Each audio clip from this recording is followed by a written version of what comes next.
Voilà, donc vous êtes ici au cœur de la Côte des Blancs, dans le petit village du Mesnil-sur-Oger, donc berceau des grands crus chardonnay, et où nous avons donc le Champagne Guy Charlemagne, une grosse partie de notre vignoble. Voilà, alors là vous avez une superbe vue sur toute la Côte des Blancs, avec le fameux Clos du Mesnil, qui doit représenter à peu près 1,76 hectare de vigne qui appartient à la maison Krug. Nous, notre maison qui est un petit peu plus loin. Et donc, nous sommes juste en face du Champagne Salon. Voilà. Alors sur toute la côte, vous pouvez apercevoir le village d'Auger, Avise et ensuite Cramant, tous les grands crus de la Côte des Blancs. Voilà. Alors le Champagne Guy Charlemagne, nous avons environ 15 hectares de vignes, situés en grosse partie dans la Côte des Blancs et aussi sur le Cézannais. Sur le Cézannais, nous avons des chardonnays et des pinots noirs, ce qui nous permet de faire une cuvée que nous appelons Brut Extra.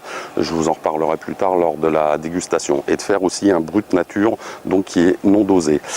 Nous commercialisons environ 130 à 140 000 bouteilles par an. 80% à l'exportation en fait, beaucoup dans les pays nordiques, Norvège, Danemark, Finlande, Suède, Japon ensuite, États-Unis, et 20% sur la France à une clientèle de particuliers. Voilà, nous sommes donc récoltants manipulants, nous n'achetons pas de raisin, nous ne vendons pas de raisin non plus, toute notre production est issue de notre propre vignoble. Donc au niveau vignoble, comme vous le voyez, on a un superbe temps ensoleillé. Je pense qu'on arrivera à une date de vendange autour du 15 septembre. Et nous travaillons en fait la vigne suivant une culture que l'on appelle raisonnée, qui est une bonne alternative, je pense, entre la production et l'environnement. Et ça nous permet en fait, nous allons régulièrement, très régulièrement dans notre vignoble pour constater s'il y a en fait une évolution de quelques maladies, mildiou ou odium ou ver de la grappe ou botrytis. Et donc nous n'intervenons que si vraiment besoin est, suivant des seuils que nous avons établis. Au niveau des fumures, nous ne travaillons qu'avec des fumures organiques. Le travail de la vigne est, on va dire, presque à 100% manuel, très peu de machines, donc beaucoup de temps, mais bon, pour un résultat voilà, qui vaut le coup, et donc qui donne de très grands champagnes très fins sur la commune du Mesnil-sur-Oger. Voilà.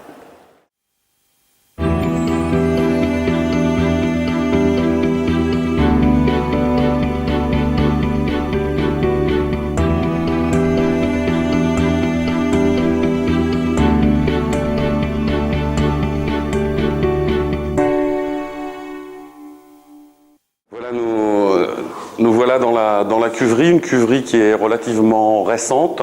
En fait, ce sont des cuves qui ont environ 5-6 ans, et nous travaillons dans le temps aux cuves en acier émaillé qui étaient très intéressantes au niveau qualité de travail, mais nous avions un problème avec les contrôles de température. Et avec ces cuves inox qui sont munies de serpentins, en fait, je vais vous montrer ici, nous pouvons faire passer de l'eau qui est à 8 degrés, et donc de l'eau dans ces serpentins-là, et qui nous permettent en fait de conserver le vin à 10 degrés. Et là, ce sont des très bonnes températures de conservation, parce que maintenant en Champagne, c'est assez compliqué à vous expliquer, mais nous avons ce que nous appelons une réserve qualitative. C'est-à-dire que chaque année, quand l'année est bonne, qu'il y a suffisamment de raisins, nous mettons en réserve en fait un petit stock de vin qui nous permet, le cas où il y a une très mauvaise récolte les années suivantes, pour nous économiquement parlant, d'avoir une production relativement suivie, et qualitativement c'est surtout très intéressant parce que ça nous permet d'assembler des vieux vins avec des vins de l'année pour faire le système d'assemblage en fait qui fait les caractéristiques des bruts sans année de Champagne. Donc là en ce moment en stock nous avons des vins de la récolte 2009, 2008 et encore un petit peu de 2007 que nous assemblerons avec la future récolte donc 2010 qui s'annonce très bonne comme vous l'avez vu tout à l'heure dans les vignes. Je pense qu'on vendangera vers le 15 septembre, et avec le temps que nous avons en ce moment, normalement ça devrait faire un bon millésime. Et donc pour les millésimes, le 2010 sera tiré pur.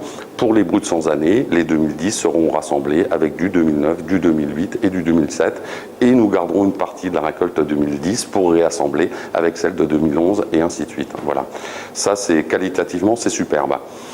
Je peux juste vous parler un petit peu des fûts de chêne. En fait, ça, je me suis amusé à travailler avec ça depuis maintenant une vingtaine d'années, et nous la dégusterons tout à l'heure. Je fais une cuvée qui s'appelle la cuvée ménillésime. Alors ménillésime, pourquoi? Parce que c'est toujours un ménil pur et c'est toujours un millésime, donc c'est un petit jeu de mots, ménillésime. Donc là, qui est vinifié en partie en fût de chêne. Je vous expliquerai tout à l'heure la vinification exacte.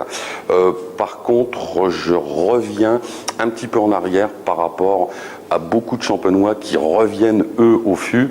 Je pense que le fût apporte certaines choses, mais pour moi, pour les vins, pour garder la typicité des vins du Ménil, des vins très minéraux, très frais, très vifs, je pense que ce sont des vins qui se suffisent à eux-mêmes et qui n'ont pas besoin de passer trop en bois, où ça leur donne beaucoup plus de gras.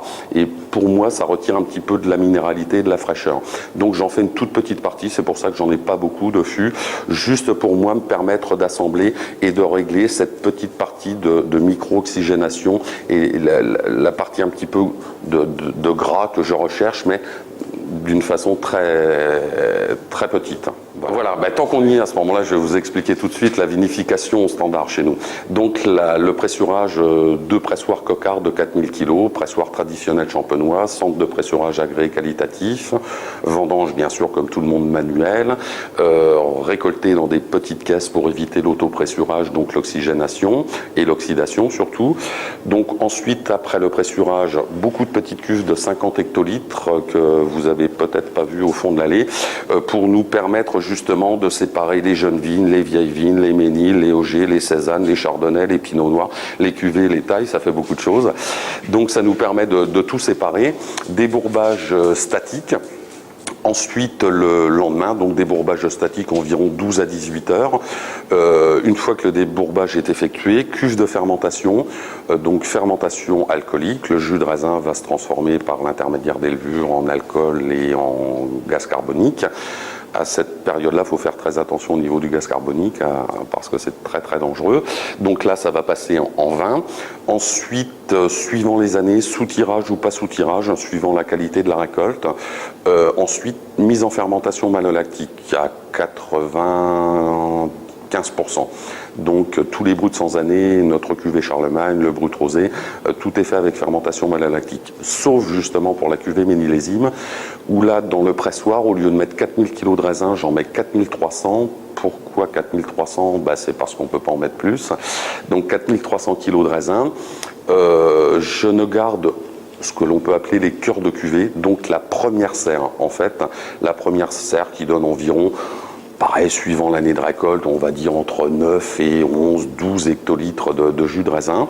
Ce jus-là est mis en cuve, débourbage statique, et ensuite, ça va être séparé en 3 catégories. Une partie qui va fermenter en fût de chêne, où ensuite on ne fera pas de fermentation malolactique. Une partie qui va aller en cuve inox, où ça va fermenter avec fermentation malolactique, et une autre partie qui va aller en cuve inox, où ça va fermenter, fermentation alcoolique, et ça ne fera pas sa fermentation malolactique. Donc en fait, j'aurai 3 fois le même vin, 200 fermentations malolactiques, un avec, et dans les 200 fermentations malolactiques, un en fût de chêne, fermentation fût de chêne, et un en fermentation en cuve inox. Et à la mise en bouteille, donc on va dire 8 à 10 mois après, je vais réassembler justement la partie malo, pas malo, la partie fût, donc jouer en fait sur la vivacité du vin, sur sa fraîcheur, sur sa minéralité, jouer sur le gras des fûts, sur la petite pointe d'oxygénation, et ça me permet d'obtenir un résultat qui, à mon goût, représente bien surtout les caractéristiques du terroir du Ménil qu'il ne faut jamais oublier. Voilà. Ça dépend des années, ça dépend des vignes, celle qu'on a vue qui est très vieille, là ça dépend un petit peu de la récolte. Alors maximum c'est dans les 9-10 000 bouteilles, et puis minimum, c'était dans les années 2003 quand on avait gelé. Et en fait, là, je crois qu'on en a fait 2700 bouteilles.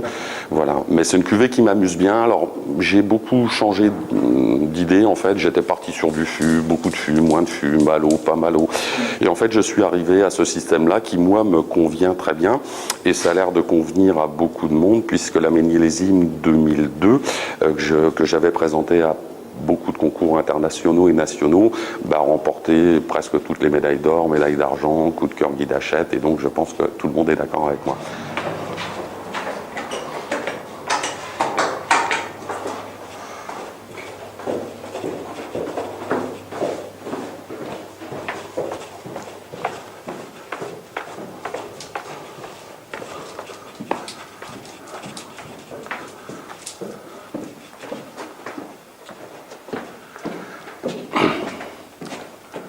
Vous voyez qu'il y a assez de lumière, c'est bon? Oui, ça c'est bon.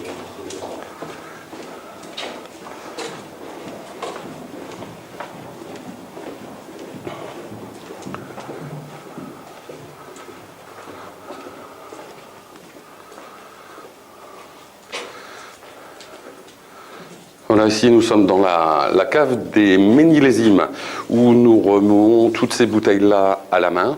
Nos autres cuvées en fait sont remuées dans des caisses gyropalettes. Qualitativement, ça ne change rien, simplement c'est plus agréable de voir des pupitres que des palettes métalliques.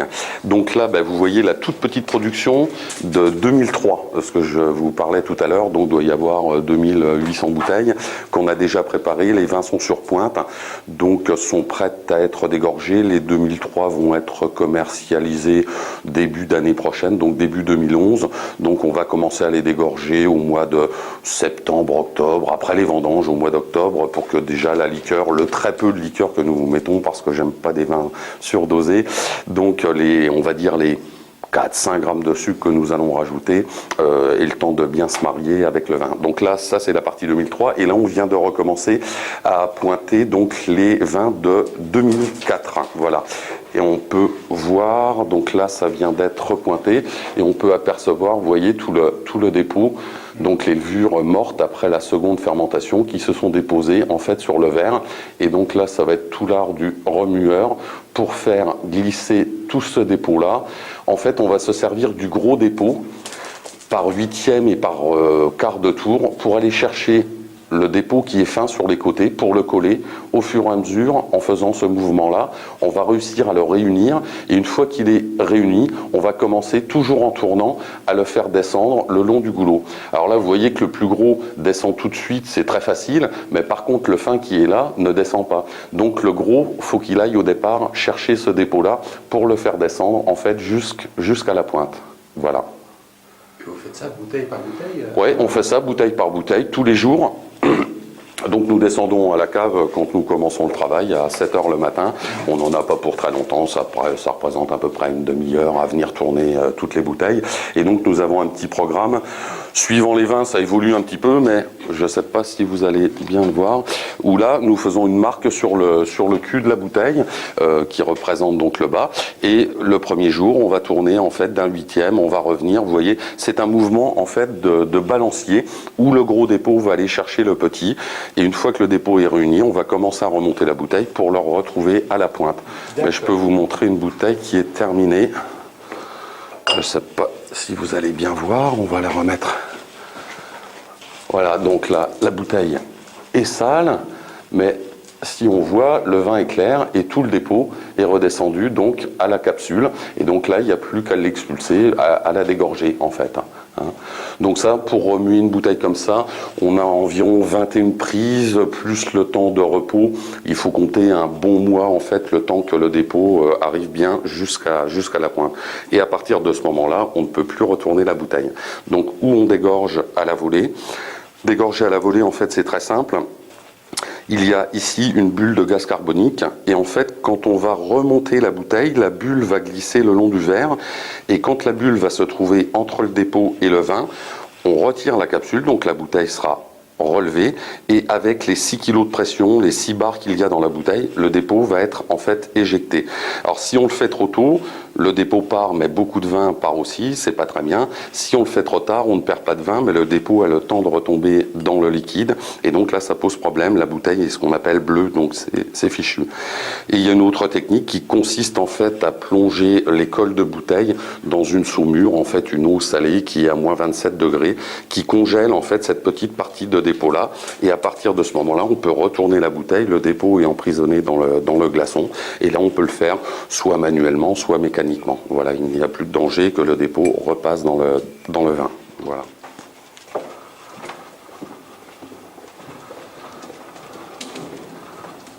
Voilà, on va remonter peut-être à la salle de dégustation. Oui.